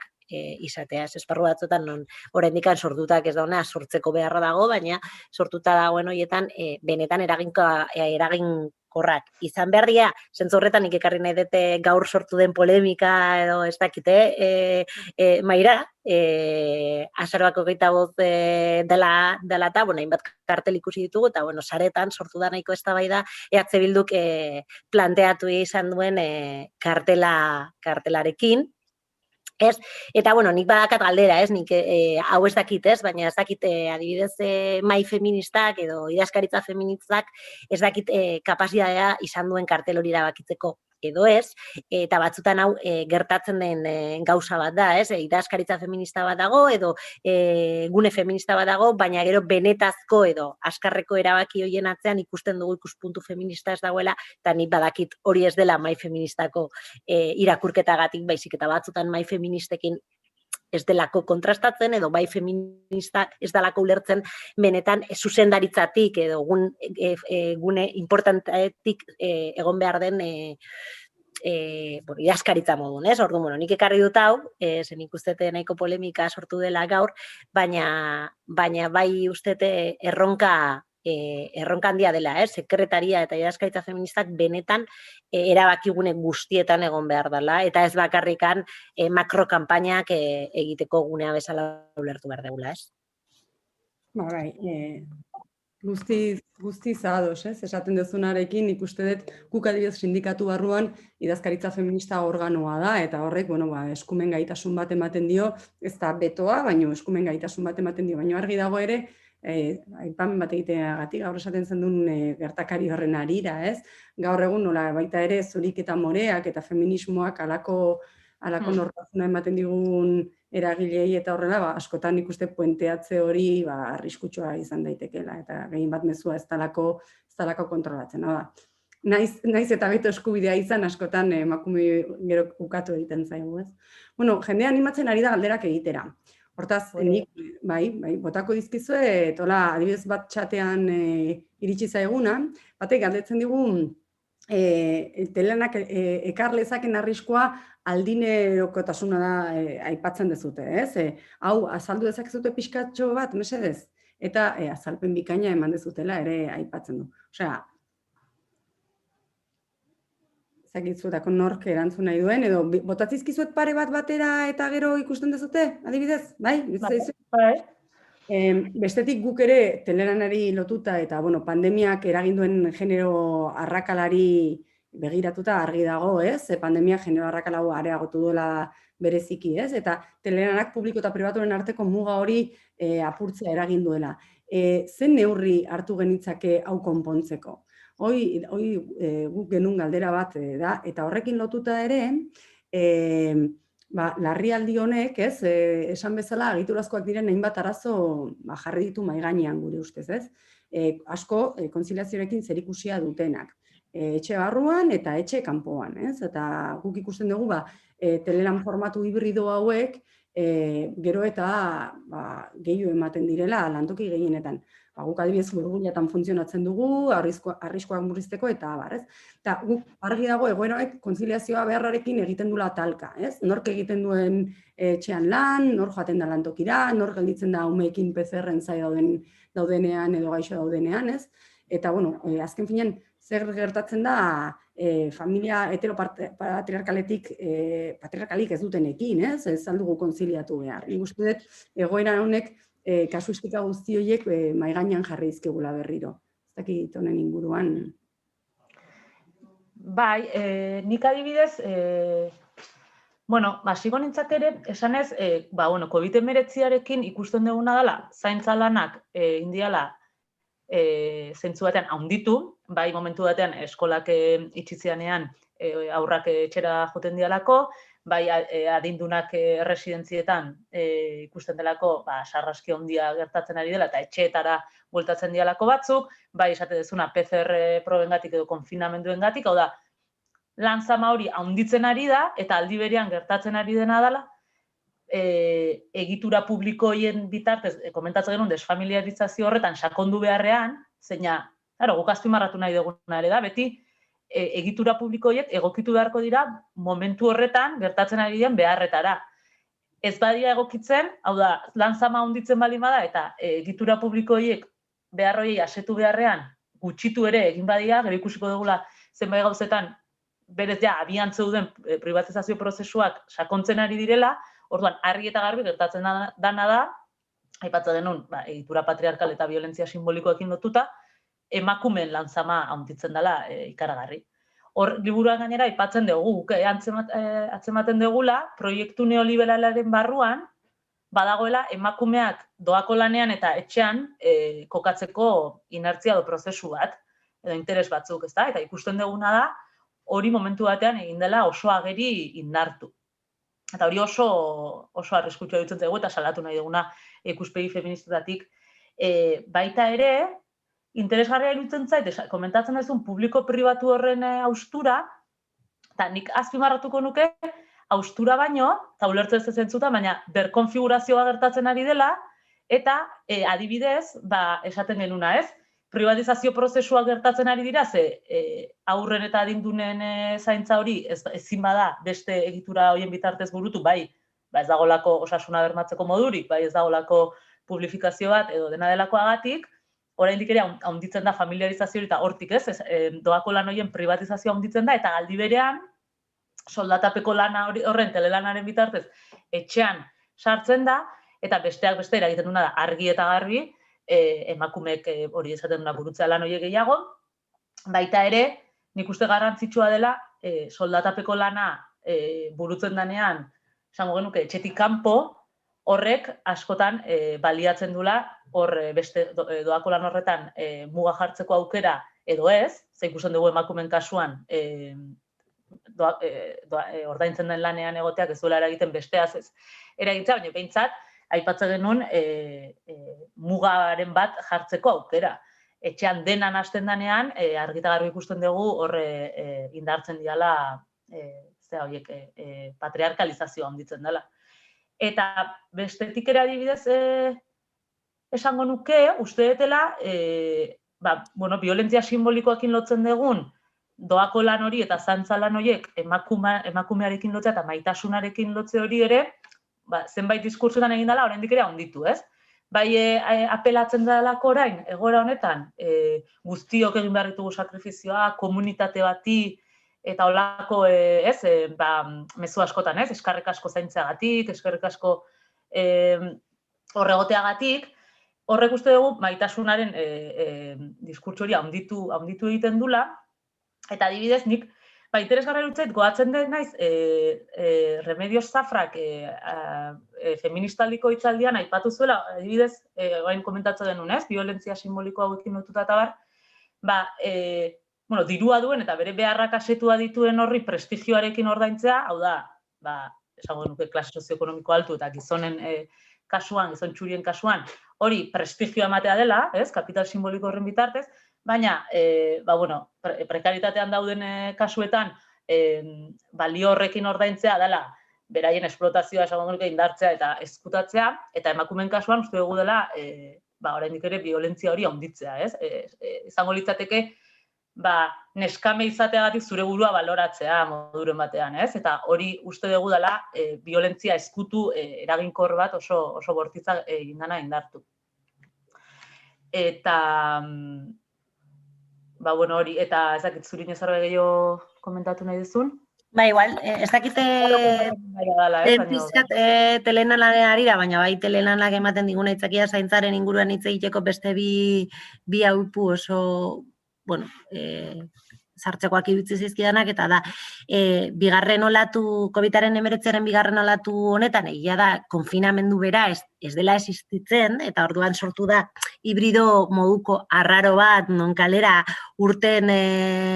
urtetzeko aukera egezu, baina aldi berean etxe bizitza eta esparru publikoa izugarrizko inzidentzia edo izugarrizko presentzia dun honetan, berriz ere izugarrizko botere hartu du diskurtso familiarista. Atzo jakin izan genituen adibidez, Gabonetako neurriak eta egun dagoen debatea, atzo esan ziguten 6 pertsona baino gehiago ezin dira bildu behar eta familia berekoak izan behar dira bai ala bai, ez? Eta orduan zentzu horretan ematen ari dan familien inguruko diskurtsoa asko indartzen ari da, eta hori ere eman behar digu pentsatzeko, zeren aldibidez telelanen telelanan ere ondorioak dakate orain arte, telelana ez dago arautua, eta normalean enpresak izaten ari dira, baldintzak erabakitzen ari direnak, eta topatzen ari garen nolatan adibidez, umea gaizki badago eta zure bikotea bada etxean geratzen badena, jefea ez daukainongo arazorik, batzutan ez daukainongo arazorik zu etxean geratzeko, baina zure laguna bada gaizorik ipine dana, eta orduan zu telelanaren beharra badezu, orduan ezin dezu egin, ez? Eta orduan honetan ere ematen ari da, jerarkizazio bat nork egin dezaken ere enpresetan telelana, eta norez familia ereduraren arabera, ez? Bai. Nik ere parkatu ere adibidez, hori ez, luzaroko ematen duen gaia da, baina azpimarratuko nuke, berriz ere ikusten degula, soldatapeko lanean ere, 2. eta 3. eta 4. mailako langilea daudela, eta adibidez, ikerketan ere elkarrizketatu genuen Bizkaiko etxeko langileen elkarteak salatu dula, nola, etxeko langile, zaintza eta lanak, eta etxeko lanak burutzen ari den langile, gehiengo migrante eta emakumeak ehuneko ikaragarrian, horien kasuan, administrazio publikoa beraien lan salatzen dituzenean, beraien lan baldintzak urratu direla, hori burutzeko prozeduretan privatizazioa gertatu dela, hau da, zenbait zerbitzu kendu dituztela, ezta? Eta hor, baita ere ikusten dugu, COVID-19 aitzakipean, beste privatizazio prozesu hainbat burutzeko prozesuak abian jartzen dituztena, zeinak berriz ere emakume migrante eta zapalduen dauden langileen eskubideak geratzen diala guztiz alboratuta, ezta? Eta bereziki noski, zaintza lanak, soldatapeko lanean burutzen dianean ere baita, ezta? Eta, eta baita ere adibidez, hori aipatzen dugun bezala, eta zurinek esatezun bezala, familiarizazioa indartzen ari dela, eta egitura publikoen privatizazioak handitzen, zeinak emakumetan ere egin zehatzak dauzkan, eta baita ere uste, krisi ekonomikoaren mamua eta etengabeko errepikatze hori ere hor dagoela, Eta ikusten dugulare zenbait enpresa handiek kapital irabaziak edukitzen ari direla, ezta? Bai, farmazeutikak, bai, ez dakit, Amazon eta hainbat aipatzen dira bezala. Hortaz, adi egon behar dugula ere, noraino erabiliko diren, dirurik ez dagoen edo krisi ekonomikoaren aitzakiak ere, aipatzen dugun privatizazio eta esplotazio horiek indartzeko. Eskerrik asko zuen azalpenegatik uste guri sindikatuan gustatzen zaizkigun gai guztiak aipatzen ari dituzuela bata bestearen artetik. Eta orain egiten zenuen hausnarketa horren harira adibidez, etortzen zitzaidan leheno Lorezuk azaltzen zenuen, ez? Erresuma Batuetako iparraldeko erregimenetan, bai liberaletan edo sozialdemokratetan esaten zenuen patriarkalizazio maila baxuagoa zala, ez? Ni pentsatzen nire burura etortzen zen galdera gisa, ez? Claro, bertan zerbitzu publikoan indartzea seguru askoz ere handiagoa dela edo horrela behar duela izan despatriarkalizazio hori eman alizateko, ez? Eta galdera desente dauzkegu jende animatu da, bai? Adibidez, zuek oaintxe bertan aipatzen zenuten harira, gure sindikatu laguna den esekatik, gure kide feministak Iratzek, aipatzen du, konfinamenduan zaintza lanak balio hartu zuten, batez bez zaintza sareen bidez esaten du, ez? Eta gero kasualitatez horren inguruan egiten ziren artikulu eta berrietan, komunikabideetan gizonezkoak ziren agertzen zirenak, ez? Hau ere, beti nahikoa da. Eta berak ere esaten du, telelanaren inguruan, baloratu duzu ezen nolako ondorio ekar ditzaken emakumeok lortutako hainbat lorpenekiko etxean berriz isolatuta egotea, beste emakumeekin harremanak izan gabe, indarkeria, uste pixka eta hau jorratu dezutela, ez? Beste batzu botako izkizuet eta gero zuek erantzun dena batea edo ikusten bezala, bai? Marmarrek ere, gauza oso interesgarri bat galdetzen zuen, beto eskubidea duen lobby horren ezaugarriak zeintzuk izango lirateke. Emakume anitzak bertan egotea nola bermatu halko genuke, gero, intersekzionalitatea ere kontutan hartu halko genuke, ez? Gehiago daude, baina momentuz ustez bi hauekin edo uzten zaituztet. Bai, nik adibidez azkeneko galderarekin aipatu nahiko nuke, eta hori liburuan ere esaten dugu, naiz eta oso gai sakona eta irekia dagoena dela, eta mugimendu feministarekin eta eragile politikoekin batera zehazten joan beharrekoa, ezta? Baina, nire ustez oso garrantzitsua emakumeen aniztasun horrekin lotuta, hau da, aniztasuna baino, zapaldua dauden beste sujetu horiekin kontutan eukita ez direla soilik emakumeak, ez? Eta txuria razializatu ere aipatu dugu, baina beste ardatz batzuk ere ditzakegula kontutan, ez da? Arau heterosexuala jarraitzen ez dugunok, eta bai. Kasu horretan, aipatzen dena da, baita ere sortu daitezkela bestelako erabakigune autonomoak beto eskubidearekin ere beste zapalkuntza batzuk kontutan eukitzen. Hau da, adibidez, ikuspegi edo aukera bat, ez? Eta, esan bezala argi dagona da, kasuan kasu ere joan beharko litzatekena zehazten gehiago, baina beti ere, esaten zenuten zurik eta more horrekin eta lotuta, benetazko boterea eta formalizatu edukiko duena, ezta? Ni justo planteatzen zenaren telelanaren arriskutaz eta justo planteatzen zen gauza bat zen berriz etzera isolatzearen ideia hori. Ni ez nuke esango berez horrela definitu behar degunik telelana. Osea, telelanak ere baditu bere gauza onak emakumentzako, eta uste dut batzutan isolamendu ideia hori planteatzen degunean da nola ulertzen ditugu guretzeak eta guretze horiek nukleo familiarista batean, osea, ni oso ondo egiten dut telelana etxean, osea, arazoa berez askotan ez da telelana, baizik eta konziliazioa, familia ereduak, osea, are gehiago, ez? Batzuentzako telelana justuki lanean pairatzen dugun violentzia simboliko, normatibo eta eguneroko hori horretatik aldentzeko ere aukera izan daiteke batzutan, ez? Orduan zentzu horretan ikuste hori ere birplantatu behar degula. Alegia, zer da guretzako telelan bat, eta zein da benetan telelana duina ikuspuntu feminista batetik eskubide laboraletatik aratago, ez? Baizik eta nola ulertzen dugu, zenolako esparruak eta zenolako materiala beharko genuke telelana hori, ez? Niri izugarrizko gogorrak iruditzen zait, Zoom bezalako honetan non ume bat agertzen den hemen, eta ez, eta igual gauza ez da bakarrik telelana, baizik eta ere familia eta gure unitate konbibentzialen ereduak, ez? Eta hori ja, bueno, badakit beste eztabaida bat dela, eta igual guk hemen legeaztu dugu ezin deguna, baina hor badago ere nik uste dut zer hitz egiteko, ez?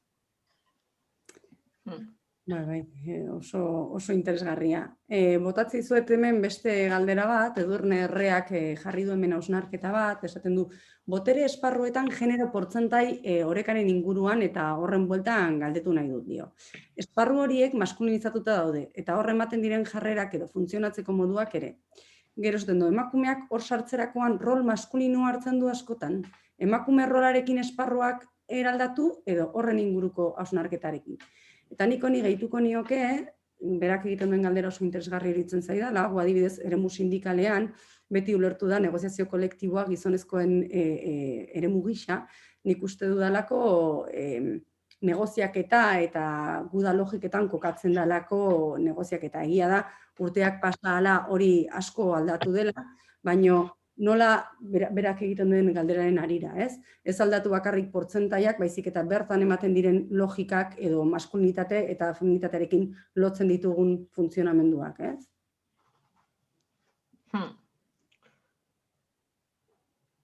Bai, guztiz ados.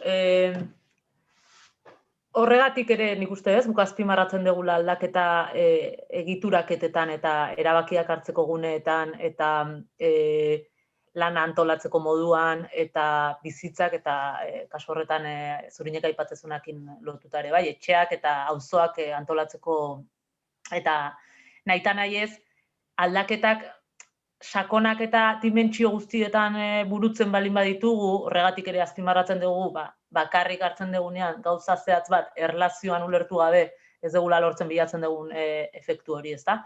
Orduan, eta argi eta garbi ez dela helburu bakarra esango gena emakumeak edo emakume gutxi batzuk, ze beti ere egitura bera mantentzen denean izaten da emakume oso gutxi batzuen, ez bakarrik beraiek esanet rola birsortzen duten boterea eragiteko modu berbera edo ez, baizik eta bakarrik izaten da emakume gutxi batzuentzat baliagarria. Berdina gertatzen da razializatu edo beste zapalkuntza batzuekin, ez? Ez badia aldaketak sakonagoak burutzen, kontrakoa, ez? Bilatzen dena da gutxi batzuek leku horietara agian iritsi alizatea, agerian planteatu alizateko beraiek borrokatu dutela eta beraiek balio dutela eta izan daitezkela gutxi horiek gizonak bezalakoak, ez? Ulertuta beti ere gizona izatea dela balioa daukan eta baloratzen den guzti hori. Orduan, guztiz ados aldatu behar direla sakonago, baina ez, nire ustez, ere beste eztabaida luze balitzatekela, begirada jarriz berezikia emakume horiek, portaera horiek birsortzen dituzten edo ez, baizik eta ulertuta orokorrean eraldatzeko zerbait bezala. Eta guk gure despatriarkalizazio prozesuan gizon eta emakume kategoriekin amaitzea proposatzen dugu. Berriz ere ulertuta klase sozioekonomiko eta politiko bezala. Orduan, noski nahi dugula aldaketa horietan, ez birsortu egitura patriarkala emakume gutxi batzu bertan kokatuz, eta beraiengan azkenean gertatzen dena gaina, nik uste ardura handia jarriz, ea gizona bezalakoa diren edo ez, baizik eta aldaketa sakonago horiek burutzea.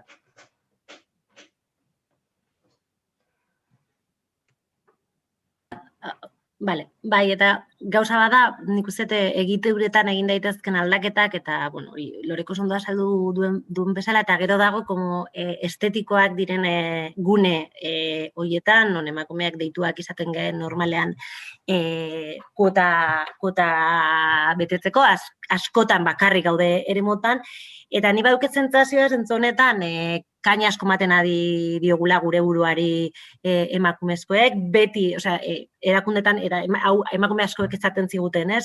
Deitzen digute ez dakin nondik itxaldi batera joteko, mainguru batera joteko, eta ja sortzen dana da, ze emakume doa, emakume bat joan behar duelako, ez? Eta azkenean hori ere sortzen do, erakunde barruan ez da ulertzen emakumeen presentzia hori erabakigune bezala, baizik, eta kuota modun bezala, eta orduan hori eragiten du izugarrizko eragina emakume batean, nekea, lan gehiago egiten dutela, normalean leku horietara juten diran emakumeak amak ez diren emakumeak dira, eta hori lankarga xama handia da, orduan nire nik uste tarrankera ere gizonengan sortzen ari diren hainbat kanpainetan jarri behar degula begira da, oza, legia ez da emakumeak kuota modun funtzionatzea, baizik eta leku horiek gizonen guneak ez izati, eta orduan ere, nik uste hortzere hainbat kanpaina daude non emakumeak ez badaudenik ez noa, eta horrelako kanpaina batzuk sortzen ari dira azken boladetan, eta horri heldu beharko genioke aber estrategikoak iruditzen zaizkigun edo ez, edo igual batzutan eremu horietan ez dira egon behar emakumeak, eta orduan ikustarazi behar da eremu hori logika patriarkal batetik pentsatua izan dela, ez? Ez dakit beti emakumeak egon behar garen leku guztietan erabakigunea ez bada. Bai, eta nik adibidez, Zurinek komentatzen zunarekin, nik uste oso garrantzitsua dela askotan gizonengan jartzea begira da, eta adibidez, lotzen balin badegu dohaini burutzen den lanarekin, eta horrez, azpimarratzen dugu lan hori beharrezkoa dela, eta benetan guztiok egiten balin badegu, eta ez bakarri gainera familian kokatuta, baizik eta izan daitekela auzoan ondoan daukazun bizilagunak ditun beharrak asetzea, esan nahi, ez dela bakarrik zure seme alaba edo gurasoekin. Kasu horretan, gertatzen dena da, niretzat da, normalean gizon gehienak, daudenean oso, hori ez, balio simboliko eta boterea dagoen eremuetan, da beste lekuetan ez daudelako. Eta hortaz, kokatzen denean eta behartzen denean, eta hori orekatzen hasten denean, edo benetan egiten baldin bada, presentzia hori ere hortik gutxitzen dela, ez da? Baina, nik uste zentzu horretan gainera askotan, zilegia dela, ez? Hori seinalatzea, ez? Gizon bat asko dagoenean esaten dugun kapital ekonomiko eta simbolikoa lortzen den eremu horretan, esan nahi du besteetan ez dagoela, ez? Eta bai, bestela beti ere gainera uste dela emakumeengan eta feministengan ardura hori, naiz eta noski kontutan edukiko degula, ez da? Nola gauden leku horietan handitzea. Ja azken galderatxoak botako dizkizuet, bai, hemen gure sindikatuko kide batek galdetzen du pixka bat aipatu dezute, ez? Baina gehiago sakontzeko ea eskumeneko emakumen eta ezkerreko emakumen arteko desberdintasunik detektatu dezuten diskurtsoan.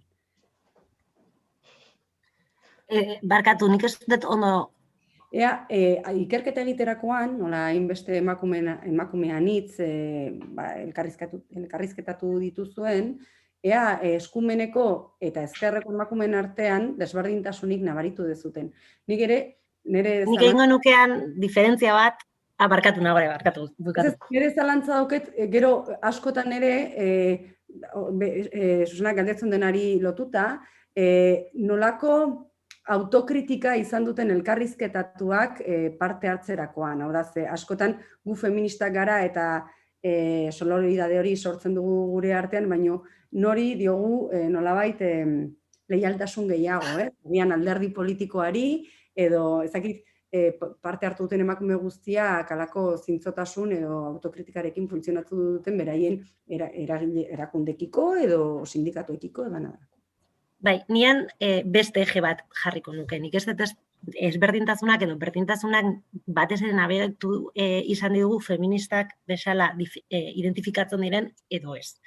Ez hainbat ezkerra eskuin eje horretan, eta nik uste eta oso garrantzitsua dela ere ulertzeko zer dan ezkerra eta eskuin eta justu emakume klase kategoria horiek, ez? Ezkerran adibidez nabaritu izan ditugu feminista bezala definitzen ez diren eta feminismoa eta mugimendu feministarekin harremana ez duten askoren diskurtsoa eta leialtasuna alderdiarekiko edo sindikatuarekiko dauela, nik uste klabea nondik dator horretan, eta eskuineko hainbat lekuetan klabe izan da feminista bezala edo ez definitzea, ez? Leialtasunaren kontua oso kuriosua izan da, zen adibidez debate hori ez dugu somatu eskuineko alderdietan, ez da ulertzen leialtasun falta feminismoarekiko harremana, baizik eta ulertzen da alderdia bera feminismoa itzen dula eta borroka hortan dauela eta barne mailan egin behar dela borroka, baina ez da deslaieltasun modun ulertzen kritika, ez dakit ondo azaldu nahi zen edo ez, eta bai eskerrean baina baritu dugu bi profil horiek, zeinetan identifikatzen da kritika feminista, zeinetan alderdi edo sindikatuen diskurtso hegemonikoari leia mantendu behar den, eta ulertzen dutenak kanpoko kritika horiek barne mailan laguntzeko aukera ematen dituztenak, ez? Bi profil horiek identifikatu izan ditugu. Eta bi profil horiek nik uste oso ohikoak direla oro har, eta dagoen eztabaida oso luzea da, ez? Leialtasunaren eztabaida. Zentzorretan bai sortzen dana, eta hau bai eskerreko emakumeak esan digut, eta bai eskuinekoak, gizonengan sortzen da bi emakume profilak, edo bi feminista profilak. Feminista onak eta feminista txarrak. Eta hori eragiten do, erabakigunetan, nor jartzen den erabakitan. Ere ez, eta askok esaten ziguten, ez? Feminista ona bazara gizonen begietara, orduan erabakigune hoietan izateko vanguardia aukera izango dezu.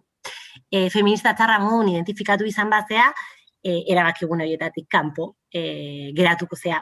Bai ala bai, naiz jakinda, erabakigune horietan oso emakume gutxi sartzen dira, baina feminista txarrak identifikatu izan dituzten horiek ez dira inolaz ere esango, ez? Horregatik nik usteet lobiren ideia hori edo beto gaitasun hori oso interesantia ere bada, feministak barne mailan nola antolatzen diren gizonen aparte, zen gizonak erabiltzen ari dira ere feministak modu batean edo bestean barne mailako politika feministak zuritzeko, eta nik usteet horretan atenta ere egon behar garela, zino badakigu zenolako emakumeak ailegatuko dira boteregunean, ez? Eta horiek dira normalidade bat ere erreproduzitzen dira, neks eta feminista izan da, eta hori ere gure arteko diferentziak ere aregotzen dituzte, eta ez naiz esaten ari, ez naiz hitz egiten ari sororitateaz, baizik eta estrategia politikoaz, ez? Lore, zerbait gaitzarik horri, nik uste Ez ados ondo azaldu, bai. Feministometro horretan gainea argi dugu nortzuk diren garen feminista txarroiek, ez ulertzen dut, norbait konfrontatzen duten horiek, baina, bai da esanguratsua, gero eta eragile politikoa dion guztietan feminismoak toki bat izan behar duela, eta, printzipioz, isten joan barko gineke, baina nik bai, galderatxo bat egin nahi dizuet, guk lehen esan dugu gu organoa garela, eta beto eskubidea edo badugula nunbait, ez dakit alako betoa da, baina ezagutze aldituzue ikerketan, ikusi aldituzue eragile asko edo erakundeak edo benetako beto eskubidea dutenak, ez dakit, emakundeia ez argi dago, baina bestelako, benetako beto eskubidea praktikan jartzen dutenen bat gogoratzea aldezute. Nik, esango nuke ez. Elkarrezkeratu ditugun eragile guztietan agertu dela orokorrean ez. Baina ez dakite zurinezuk ze esango zenuken... Ez, eragile modun, nik esango nuke ez dagoela beto eskubirik. Bai esan behar dut, eskuineko alderditan, emakumeak, boterea duten emakumeak, izugarrizko beto gaitasuna dakate, eskerreko botereak duten emakumeak baino gehiago. Eta, hori oso interesgarria izan zen alderdi popularrari ingenion elkarrizketa bat, zen gatazka armatuarekin lotzen zuen justuki hori, behak ezaten zigun, ez? Gatazka ere eman digula aukera emakumeia hainbat botere egunetan egoteko, batez ere eskuinean, Euskal Herrien, eta botere egun horiean mantenduta, gero erabakitzeko gaitasuna, beto eskuratzeko gaitasun gehiago, eta niri oso esaguratzea iruditu zitzaidan, emakume indar figura horiek, zenolako kapazia dakate eskuinean, eta ze kapazia gutxi dakate eskerrean. Eman zian, niri bentsat, eman zian asko pentsatzeko, ez? Jakinda politika dela hain eremu hostila guretzako, ez? Badirudi, eskuinean ez dela hain hostiagoa, eta hori bai eman behar dugu pentsatzeko. Hortaz ere, bai, igual ez beto eskubidea, baina bai inzidentziako kapazidade asko atera zen berriako elkarrizketan, ez beto eskubidea, horrela zuten definitzen, baina bai emakumen botere handia esekatela hainbat gauzakin. Baina, baita egiten zuten, eta oso interesgarria da, eta bakit denbora ez dakagula, ofensiba patriarkalaz. Alegia, potere hori hainbat urteetan berreskuratu, lortu dutela, baina olatu feminista deitu izan den honetan, aldi berean identifikatzen ari dela gizonengan berrartikulazio patriarkal bat, ez? Eta nik uste eta hau ematen ari den prozesu badala, eta honen inguruan hitz egin behar degula. Azken 3 urteak badirudi guai dela feminismoa sartzie, baina orain dator justuki kontra, ez? Eta hau nabaritzen ari dira erakunde askotan. Eta nik adibidez uste azaroak 25 hau, justuki hitz egin dugu EH Bilduren kartela, baina hain ikusi dut kupek egin duen kartela y es más de lo mismo, eta ikusi dut beste alderdiak egin dituzten kartelak y es más de lo mismo, eta nire dukit sentsazioa hemendik datorrela ofensiba patriarkala, ez? Osea, azken biak izan dira oso potenteak, hau da, deskafeinatu dut, eta nik uste dut gizonak ari direla hankasartzen justo botere, orain arte gureak izan diren botere espazio horretan, ez? Estrategikoak direlako eta politikoki reditoak ematen dituztelako, ez? Badakat sentsazio hori, baina hau ez dugu ikertu, da ja nire irakurketa politikoa. Gu babestu nahian dirudien, ez? Bai, nik zurinekin egia esan oso ados nago, eta bai uste detela komentatzeratik, baina bai ofentsiba horretan adion behar gehala, eta nik uste eskuineko komentatzen zenune emakumeek botere hori eukitzearen gaitasuna, hori egia dela ez dela gune autonomo, emakume autonomoetan gertatzen, baizik eta ziurrenik gehiago birsortzen dela, esate genuen emakume gutxi batzuen boterearena, baina niri argita garbi larritzen diana da, ezkerrean gertatzen ari dela ofentsiba hau argi, nik uste oso ageria dela, eta askok ikusten degula, aipatu dituzue kartel horiek, nik ere, beste, kartel bat burura etortzen zaiz, zeinak bizitza violentoak aipatzen ditu azaroar 25 inguruan, hau da ez dion erreferentziarik egiten patriarkatuari, ez sistema, ez indarkeria patriarkalari, asko daudela ez, hola begiratzen hasita, eta arriskutsua iruditzen zait berriz ere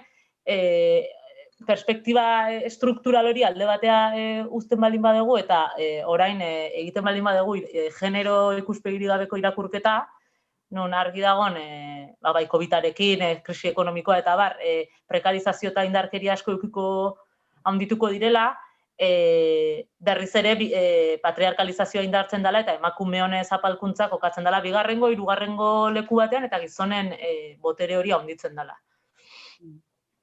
Bai. Guztiz ados esaten dezutenarekin eta gaina nik uste hau areagotzen dela gero eta gehiago eragile politiko askok mugimendu feministari begiratu beharren eta bere diskurtsoak donetxi beharren eta lehenengo toki hori utzi beharren askotan mugimendu fagozitatzen dituztela edo eta mezua orduan, hor nolabait korrontzen da, ez? Mila esker zuen gaurko azalpenengatik, benetan argiak, hemen txatean zoriotzen zaituzte behin eta berriro, eta, uste dut bide luze egin degula, zuen ikerketak horren berri ematen du, eta beto eskubidea oraindik lortu ez badegu ere, Euskal Estatu Feministatik urruti bagaude ere ari gara, bai? Gure sindikatuan diogun bezala, ari gara. Eskerrik asko, mila esker, eta hurrengora arte. Eskerrik asko, zire. Barkatu, gaur arratsaldean denei gonbidatzen zaituztegu, egongo diren mobilizazioetan parte hartzera, bai? Mugimendu feministak antolatutakoak, porque ja denetarik daude. Mugimendu feminista autonomoak antolatutako mobilizazioetan ikusiko dugu elkar. Agur, neskak. Dale, bi esker. Agur. Bale, kanpoan gaude. Bai, nire bai? Ez dira zerri eman, baina salir txoin. Ez live, ez zuzenean gaude. Bale, salir. Zaido, ha dicho, hasta luego. Bai, baina igual joango gea eta hoain itzengo dugu jitsi baten bidez edo, bale? Bale, nitsi zaitara noa.